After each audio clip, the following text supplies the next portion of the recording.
اعلان نبوت کے اوائل کا دور تھا کہ ایک شخص نے اپنے بیٹے کو کہا کہ جاؤ بازار سے سودا لے کر آؤ۔ لڑکا راستے سے گزر رہا تھا کہ اس کی نظر حضور اکرم صلی اللہ علیہ وآلہ وسلم پر پڑی اور نبی پاک صلی اللہ علیہ وآلہ وسلم کی نظر بھی اس لڑکے پر پڑی۔ وہ وہیں پر بیٹھ گیا اور وہیں بیٹھا رہ گیا۔ اتنے میں کافی دیر ہو گئی۔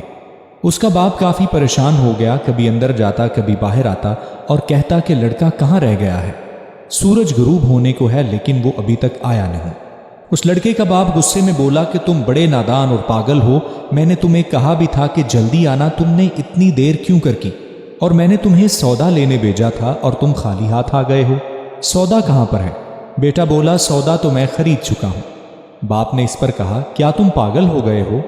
میں نے تمہیں سودا لینے بھیجا تھا، سودا تمہارے پاس ہے نہیں اور تم کہہ رہے ہو کہ تم سودا خرید چکے ہو۔ بیٹا کہتا ہے بابا یقین کریں سودا خرید آیا ہوں۔ باپ فوراً بولا تو دکھاؤ کہاں ہے؟ بیٹا بولا کاش تیرے پاس وہ آنکھیں ہوتی جس سے تو دیکھ سکتا۔ اس لڑکے نے کہا بابا میں آپ کو کیا بتاؤں کہ کیا سودا خرید کر لایا ہوں۔ باپ بولا چل چھوڑ رہنے دے۔ وہ لڑکا روز نبی پاک صلی اللہ علیہ وآلہ وسلم کی خدمت میں بیٹھنے لگا۔ وہ باپ کا اکلوتا بیٹا تھا اور نہایت پیارا تھا، اس لیے باپ نے اسے کچھ نہ کہا۔ کچھ دنوں بعد وہ لڑکا بیمار ہو گیا۔ کافی دن بیمار رہنے کی وجہ سے کمزوری اس قدر بڑھ گئی کہ کروٹ لینا بھی اس لڑکے کے لیے محال ہو چکا تھا، اور اس بیماری کی وجہ سے وہ قریب المرگ ہو گیا۔ اس لڑکے کا باپ بہت پریشان تھا۔ وہ شخص نبی پاک صلی اللہ علیہ وآلہ وسلم کی بارگاہ میں آیا اور بولا کہ آپ تو جانتے ہیں کہ میں اس لڑکے کا باپ ہوں اور مجھے آپ سے کوئی اتفاق نہیں ہے، مگر میرا لڑکا آپ کے عشق میں مبتلا ہو چکا ہے، وہ قریب المرگ ہے، آپ کو دن رات یاد کرتا ہے۔ کیا ممکن ہے کہ آپ اپنے اس دشمن کے گھر آ کر اپنے اس چاہنے والے کو ایک نظر دیکھ سکیں؟ کیا میرے لڑکے کی یہ آرزو پوری ہو سکے گی کہ وہ مرنے سے پہلے آپ کا چہرہ دیکھ لے؟ وہ کسی اور چیز کی آرزو نہیں کر رہا۔ آپ صلی اللہ علیہ وآلہ وسلم نے یہ نہیں فرمایا کہ میں جاؤں گا یا نہیں۔ آپ صلی اللہ علیہ وآلہ وسلم نے فوراً فرمایا ابو بکر اٹھو، عمر اٹھو، علی چلو چلیں، عثمان آؤ تم بھی ساتھ آؤ، باقی بھی جو ہیں سب ساتھ آؤ۔ سبھی اس شخص کے گھر چل دیے اور یہ کہنے لگے کہ چلیں ہم بھی اس عاشق کا دیدار کرتے ہیں۔ آپ نے فرمایا چلیں اس عاشق کا دیدار ہم بھی کریں اور اپنا دیدار اسے کرائیں۔ آخری لمحہ ہے، آنکھیں بند کرنے سے پہلے اسے ہم کچھ دینا چاہتے ہیں، چلو چلتے ہیں۔ جب آپ صلی اللہ علیہ وآلہ وسلم اس کے گھر پہنچے تو لڑکے کی آنکھیں بند تھیں۔ آپ صلی اللہ علیہ وآلہ وسلم کا سراپا کرم ہی کرم ہے۔ لڑکے کی پیشانی پر آپ صلی اللہ علیہ وآلہ وسلم نے اپنا دست اقدس رکھا۔ ہاتھ رکھتے ہی لڑکے کی آنکھیں فوراً کھل گئیں، جیسے زندگی لوٹ آئی ہو، جیسے جسم میں طاقت آ گئی ہو، جیسے جوانی میں توانائی واپس آ گئی ہو۔ اس لڑکے نے آنکھیں کھولیں، رخ مصطفیٰ پر نظر پڑی، ہلکی سی چہرے پر مسکراہٹ آئی، لب کھل گئے، مسکراہٹ پھیل گئی۔ حضور صلی اللہ علیہ وآلہ وسلم نے فوراً فرمایا اب کلمہ پڑھ لو۔ لڑکا اپنے باپ کا منہ تکنے لگا تو وہ بولا میرا منہ کیا تکتے ہو؟ ابو القاسم جو کہتے ہیں وہ کر لو۔ لڑکا بولا یا رسول اللہ میرے پاس تو کچھ بھی نہیں ہے۔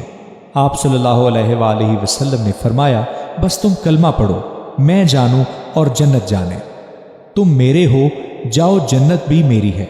کلمہ پڑھنا تمہارا کام ہے اور جنت میں لے جانا میرا کام ہے۔ لڑکے نے فوراً نبی پاک صلی اللہ علیہ وآلہ وسلم کے کہنے پر کلمہ حق پڑھ لیا۔ جب اس کے منہ سے کلمے کے یہ لفظ نکلے محمد الرسول اللہ، تو روح جسم سے باہر نکل گئی اور کلمے کا نور اس کے اندر چلا گیا۔ آنکھیں بند ہوئیں، لب خاموش ہو گئے۔ اس لڑکے کا باپ بولا محمد میں اور آپ دونوں مخالف ہیں، اس لیے یہ لڑکا اب میرا نہیں رہا، اب یہ لڑکا اسلام کی امانت ہے۔ کاشانہ نبوت سے اس کا جنازہ اٹھے تبھی اس کی عزت ہے، لے جاؤ اس کو۔ پھر آپ صلی اللہ علیہ وآلہ وسلم نے فرمایا ابو بکر اٹھاؤ اسے، عمر عثمان آگے بڑھو، بلال آؤ تو صحیح، علی چلو اسے کندھا دو، سب اسے اٹھاؤ۔ آپ صلی اللہ علیہ وآلہ وسلم جب اس گھر سے نکلے تو آپ نے فرمایا کہ اس اللہ کا شکر ہے جس نے میرے صدقے اس بندے کو بخش دیا۔ اللہ اکبر! کیا مقام ہوگا اس عاشق کی میت کا جس کو علی، عثمان، ابو بکر، عمر اور بلال جیسے صحابی اپنے کندھوں پر اٹھا کے لے کے جا رہے ہوں اور آگے آگے محمد مصطفیٰ صلی اللہ علیہ وآلہ وسلم ہوں۔ قبر تیار ہوئی، کفن پہنایا گیا، حضور نبی کریم صلی اللہ علیہ وآلہ وسلم قبر کے اندر تشریف لے گئے۔ قبر میں کھڑے ہوئے اور کافی دیر کھڑے رہے اور پھر اپنے ہاتھوں سے اس عاشق کی میت کو اندر اتارا۔ آپ قبر کے اندر پنجوں کے بل چلتے رہے، مکمل پاؤں مبارک زمین پر نہ رکھے۔ کافی دیر بعد آپ قبر سے باہر آئے تو چہرے پر تھوڑی زردی چھائی ہوئی تھی اور تھکن کے آثار بھی موجود تھے۔ صحابہ کرام نے پوچھا، حضور یہ کیا ماجرا ہے؟ پہلے تو آپ یہ بتائیے کہ آپ نے قبر میں پاؤں مکمل کیوں نہیں رکھے؟ آپ صلی اللہ علیہ وآلہ وسلم نے فرمایا، قبر کے اندر بے پناہ فرشتے آئے ہوئے تھے، اس لیے مجھے جہاں جگہ ملتی تھی میں پنجہ ہی رکھ پاتا تھا، پاؤں رکھنے کی جگہ نہیں تھی۔ میں نہیں چاہتا تھا کہ کسی فرشتے کے پاؤں پر میرا پاؤں آ جائے۔ پھر صحابہ نے پوچھا کہ قبر کے اندر آپ کیوں گئے؟ ہمیں کہتے ہم چلے جاتے۔ ایسے میں سرور دو جہاں نے کیا خوبصورت جواب دیا کہ میں نے اس لڑکے کو بولا تھا کہ تیری قبر کو جنت میں بناؤں گا، تو اس کی قبر کو جنت بنانے کے لیے میں قبر کے اندر خود چلا گیا۔ اس کے بعد صحابہ نے پوچھا کہ یا رسول اللہ یہ تھکن کے آثار کیوں؟